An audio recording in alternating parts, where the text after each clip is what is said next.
This Saturday, September 20th, AEW presents its annual All Out pay-per-view from the Scotiabank Arena from Toronto, Ontario, Canada. Being one of AEW's biggest pay-per-view events of the year, could AEW President and CEO Tony Khan have some huge surprises up his sleeve in the form of several major returns? In this countdown video, we're going to let you know 5 names that could be set to make a major return to AEW television this weekend at AEW All Out.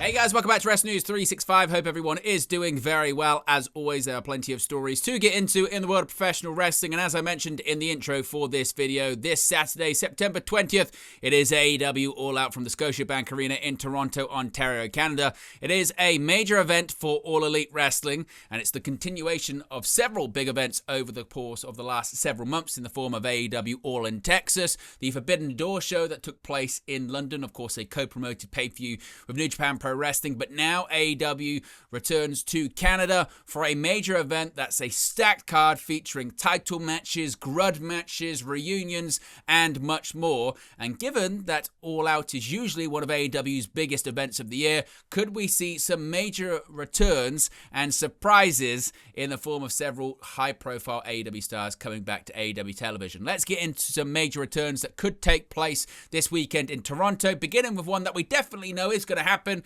in the form of Eddie Kingston. At AEW All Out, for the first time in well over a year, the Mad King will compete inside of an AEW ring. Eddie Kingston has been out of action since May of 2024 after suffering a serious, possibly career-ending injury in New Japan Pro Wrestling. It was on May 11th of 2024 at New Japan Resurgence. He faced off against Gabe Kidd in a no-ropes last man standing match. He actually lost the match, and also after that, he suffered a really severe injury in that bout. He suffered a tibial fracture, a torn ACL, and a torn meniscus in the match against Gabe Kidd, and it meant he was out of action for well over a year. And it's actually been delayed several times, his return, because he didn't get surgery right away, and then he also had stomach issues due to stress of returning.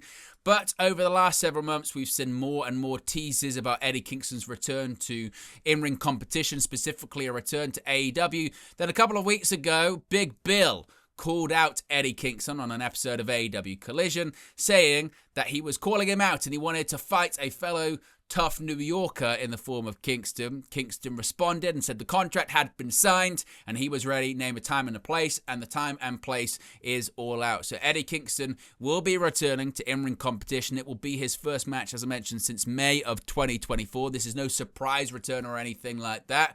And it's not a moment too soon for All Elite Wrestling. Of course, they're missing several top baby faces in the form of Will Ospreay, who's set to undergo neck surgery if he hasn't already at the time recording this video.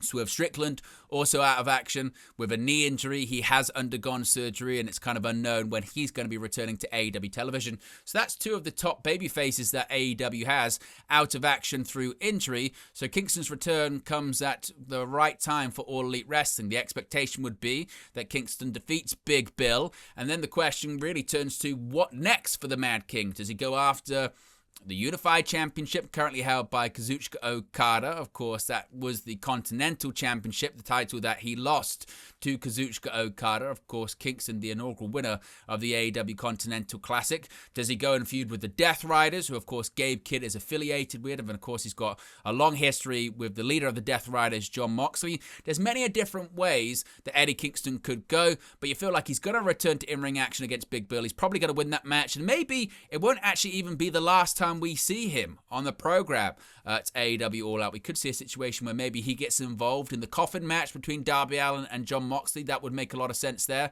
So don't be shocked if you see more of just the Mad King's in-ring match and we actually see him appear in other segments at All Out this Saturday.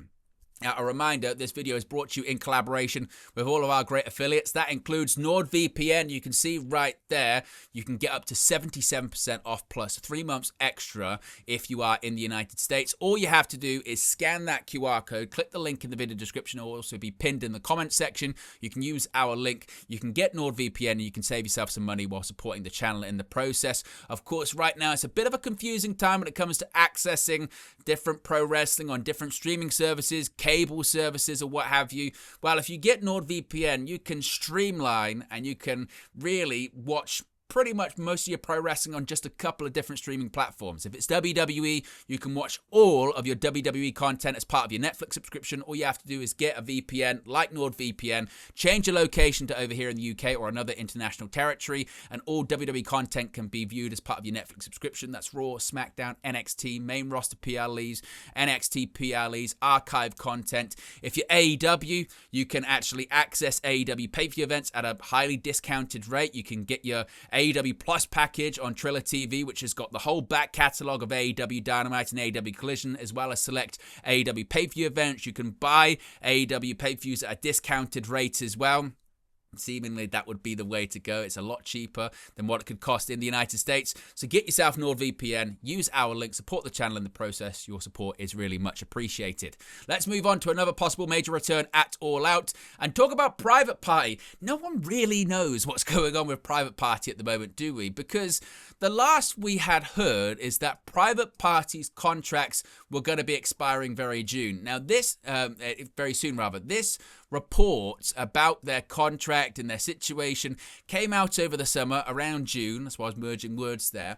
And the suggestion was, it was first reported by Dave Meltzer in the Wrestling Observer newsletter, that the AEW contracts of Mark Quinn and Isaiah Cassidy were up very soon. Now, no other details were reported at the time other than, the expectation was that AEW wanted to keep them. We then had a further update that suggested that WWE were, of course, going to be interested in them. Now, again, at the time, June, and maybe a later report in July saying that their contracts were going to be up soon, imminently. Well, it feels like that time has come and gone, and we still don't really know what's going on with Private Party and AEW. Now, it could be a situation where maybe injury time may have been added onto their contracts. Both stars, particularly Mark Quinn, has had quite a lot of time off through injury, and AEW has added injury time onto deals. They did it with Danhausen, so it's possible that Private Party are sticking around with AEW for a little bit longer whilst injury time's been added on if they've decided to leave. But other stars, they had injury time added on, or they negotiated an early release from their contract, whether it was, Malachi Black, whether it was Miro, Ray Phoenix, those talents left, or you've got other names like Mariah May, who left when her contracts actually expired. So it's kind of confusing as to where Private Party are at. But if they have signed new contracts with AEW, which is entirely possible, then maybe they'll make their return. We haven't seen them in AEW since right at the beginning of the year when they dropped the AEW World Tag Team Championships to the Hurt Syndicate. Now, last year, towards the end of last year, in and around October time, so closing in on a year ago, they won the AEW World Tag Team Championships, defeating the Young Bucks. It was on the Fright Night Dynamite special, and people thought, finally, all right, Private Party are getting pushed as a tag team, they're winning gold, and then they had a pretty largely forgettable reign as the AEW World Tag Team Champions, dropping the titles, as I mentioned, just a couple of months later in January on AEW Dynamite, and we haven't seen them in AEW since. They've actually only wrestled one match since then, which was a HOD City of Dreams pay-per-view. That was in March of this year, but aside from that, we've heard nothing. Now, usually you get taken off of AEW television when your contract's expiring because AEW isn't sure if you're going to stick around, or in the case of, say, someone like Mariah May, you tell AEW, look, we're not going to sign new contracts, and they go, okay, thanks for letting us know, and they let you sit out the remainder of your deal and not use you on TV. That could be what happens with Private Party, or it could be a case where they have decided to stick around. If they have decided to stick around, there's a variety of different places that they could show up on AEW All Out. Namely, of course, the AEW World Tag Team Championship ladder match. It's Bro Dido defending the titles against the Young Bucks, Jet Speed, and the Don Callis families, Hechicero and Josh Alexander. So being former tag team champions, they could return there. Maybe they get added to the match. Maybe they get involved in the finish of the match. That's entirely possible. Maybe they're there to back up somebody. As I mentioned, Darby Allin's facing John Moxley of the Death Riders in a coffin match. No disqualifications, anything goes. Maybe they get added to the Death Riders. Maybe they get involved in a match that's, of course, the Hurt Syndicate, Bobby Lashley, Shout, and Benjamin MVP facing off against Ricochet and the Gates of Agony. Maybe they could get involved there. There's lots of different places that they could get involved at AEW All Out. So if they have signed new contracts, if they are sticking around, this might be the perfect time to reintroduce them to AEW television. But you feel like at some point in the near future, we're finally going to find out just what is going on with Private Party and what is their AEW status. What about Gangrel? This is an interesting one because we might, for the first time, see the Brood back together, properly back together. Now, if you're not familiar, Adam Copeland and Christian Cage, they've recently reunited, and they've reunited to fend off issues that both people have been having. Well, it was Christian Cage first with the patriarchy. That's why at Forbidden Door, they faced off, of course, against Killswitch and Kip Sabian, and they were victorious. And Christian Cage said, right, after that, now we focus on Adam Copeland's problem. Adam Copeland's problem was with FTR. FTR turned, of course, on Cope earlier this year, tried to put him out of action permanently, and since then, they've been running roughshod over AEW. We've now got this grudge match in Cope and Christian's hometown of Toronto, Ontario, Canada. They're teaming up once again to face off against FTR, and FTR have the numbers advantage. Of course, it's Cash Wheeler and Dax Howard, but at ringside, there is always Stokely, meaning the FTR have the numbers game, and they've got that outside interference. And Stokely, several times, has allowed FTR to be victorious in those matches. And even in this feud with Cope and with Christian Cage, Stokely's got involved. Copeland's even had a match with Stokely. So Stokely's always going to be involved somehow, some way. And being the ultimate opportunist and being the father of the year in Christian Cage, there's always the opportunity there to think several steps ahead. And of course, how could they neutralize Stokely? They could bring out Gangrel. It wouldn't be his first appearance in All Elite Wrestling. In fact, he's made several appearances in AEW. Go back to November of 2020. At Full Gear during the Elite Deletion match between Matt Hardy and Sammy Guevara.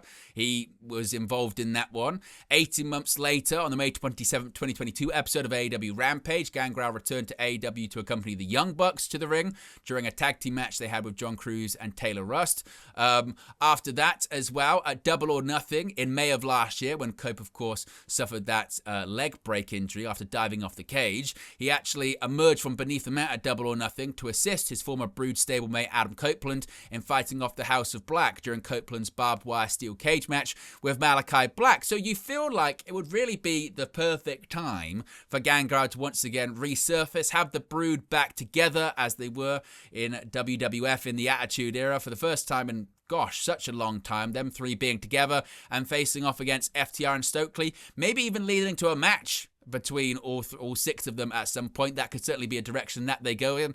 So I wouldn't be too shocked if we see Gangrel back at AEW and we see him accompany or maybe get involved in the match against FTR All Out, siding with Christian and with Cope. I think that could definitely be a possibility. What about Pac? Pac has been out of action for quite some time now, hasn't he? Of course, back in April, on the April 9th episode of AEW Dynamite, Pac suffered a foot injury really early on in a match with Swerve Strickland. He tried to get through the match, but very quickly the match came to an end, and it was reported that he had suffered a foot injury, an ankle injury, something like that. We did actually recently see him, if you were watching a football match between Newcastle and Liverpool. He's actually watching the match at St. James's Park with Sami Zayn, but we really haven't had too much of an update on Pac aside from that. Now, according to an edition of the Wrestling Observer newsletter from Dave Meltzer, it was believed to be a serious injury, and the expectation was that he'd be out of action for around 4 months. So that was back in April. 4 months gets you to about August, and we're now into September. So we would be kind of getting to a point where Pac would be expected to return in the pretty near future. And there are several matches where, of course, he could make his return, but the one that most people would probably expect him to make his return would be that aforementioned coffin match between Darby Allin and Jon Moxley. Maybe the expectation would be there that the Death Riders are going to get involved, and you've recently had Daniel Garcia join the Death Riders, so the numbers are up. But people have kind of forgotten that Pac is a member of the faction. So if Pac is ready to go and he's back, that could be a return. That could be the way that maybe Jon Moxley leaves this match victorious. Or maybe he's just one returning Death Rider that actually has to be neutralized by more outside interference. You kind of do feel like that it's not just going to be Darby Allin and Jon Moxley involved in that match. So as more members have been added to the Death Riders, maybe we get a returning one in the form form of Pac as well. The timeline would suggest that he should be back any time now when it comes to his return from his foot injury. And if that is the case, I would expect him to be at All Out. But we'll have to wait and see. Sometimes with foot injuries, they can take longer than anticipated to return from. There can be complications you never really know until you start to run the ropes and get back in the ring. Time will only tell, but you feel like Pac should be back anytime soon. And finally, what about Jack Perry? There have been teases over the last several weeks on Being the Elite that the scapegoat is on his way back to AEW. Now, Jack Perry hasn't been seen in AEW throughout the calendar year of 2025, and we're already in September, so we're well into this year, closer to 2026 than we are to the beginning of 2025. He's been absent since last November's Full Gear event when he dropped the TNT Championship to Daniel Garcia. Perry last appeared and wrestled at this past January's Wrestle Dynasty event in Japan, but a recent episode of Being the Elite did tease a Perry return in the future. Now, this was actually in August where the Young Bucks, they were seen kind of ghosting a FaceTime call from Jack Perry. They didn't answer it, but it was teasing that he was trying to get in touch with them. Now, in a more recent episode of Being the Elite on YouTube, there was another teaser for Perry's return to All Elite Wrestling. During the video, Matthew Jackson received a package in the mail that contained a large knife with a note that had a message saying, quote, "For the next time you want to stab me in the back," suggesting that Perry wasn't too happy with the Young Bucks. Of course, he was part of the New Elite involving the Young Bucks and Kazuchika Okada when he was last on television, but Okada's now no longer a member of the Elite. He's with the Don Callis family. The Elite are no longer EVPs. They've gone through a storyline where they've been broke and destitute, but now they've got money back after winning $500,000 on a recent episode of AEW Dynamite while teaming with the Death Riders. Meanwhile, we haven't seen Jack Perry at all. Maybe he feels abandoned or he feels let down, or maybe there's a new character being built here. Now, where could he make his return at All Out? Once again, you would probably turn your attention to that ladder match for the AEW World Tag Team Championships. Ironically enough, the last time that Jack Perry was exiled from All Elite Wrestling, he made his return at AEW Dynasty. When did he make his return? It was in a ladder match for the AEW World Tag Team Championships, and he assisted the Young Bucks in winning that match and becoming the AEW World Tag Team Champions.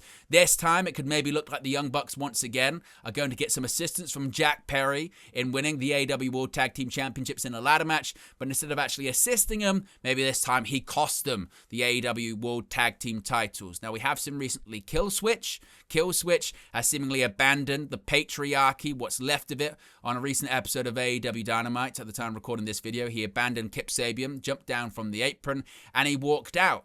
And there have been rumors that in the recent vignette, which showed Killswitch being essentially resurrected, brought back to life, or recovering in a hospital bed, there was a doctor that had a syringe and he was wearing gloves, and a report at the time did suggest that Jack Perry was the person portraying the doctor in that vignette. So have off camera Killswitch and Jack Perry reunited, and could they be coming after the Young Bucks?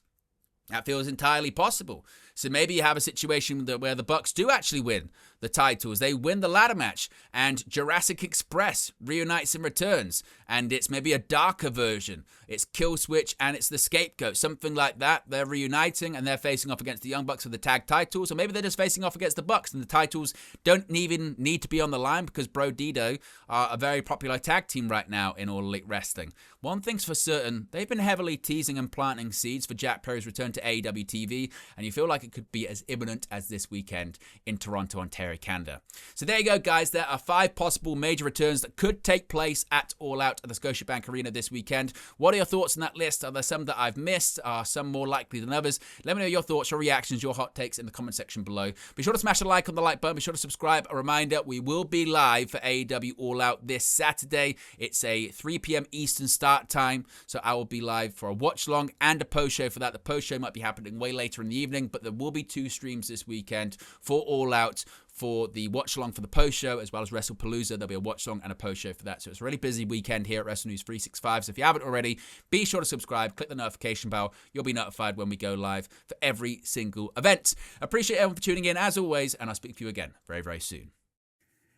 Hey guys, thank you for watching, listening, streaming, or however you come across this video today. Be sure to click on the video on the right there to watch our next video, or click the bottom there to subscribe, or the bottom right hand corner. Thank you very much, and I'll speak to you again very soon.